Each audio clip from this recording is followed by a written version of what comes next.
New York has issued a severe thunderstorm warning for northeastern Bergen County in northeastern New Jersey, Rockland County in southeastern New York, southern Westchester County in southeastern New York until 7 p.m.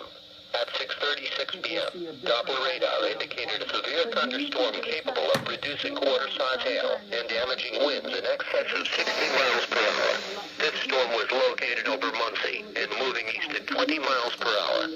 This severe thunderstorm will be near Muncie around 6:40 p.m. Haverstraw, Mandarin and New City around 6:50 p.m. Pearl River around 6:55 p.m. Ossining, Tarrytown, Dobbs Ferry, Nyack, North Tarrytown, Captain, Norwood, Upper Nyack, Orange, Bergen Park around 7 p.m.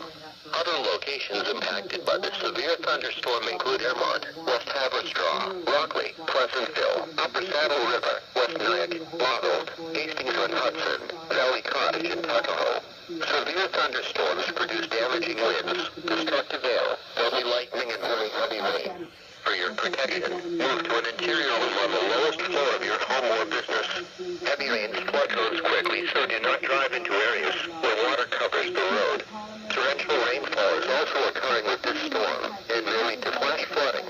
Do not drive your vehicle through flooded roadways. Repeating, a severe thunderstorm warning has been issued until 7 p.m. for the following county, Bergen, New Jersey, and the following counties in New York, Rockland and Westchester.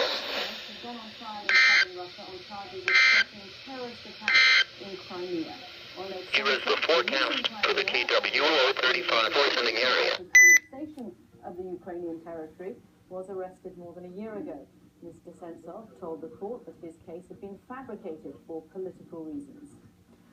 The families of 16 school children killed in the Germanwings plane crash in March have accused the head of the parent company, Lufthansa, of ignoring their needs and making insulting offers of compensation. In an emotional letter, they tell him, "You were there for your customers, but not for us." Lufthansa insisted that it has offered condolences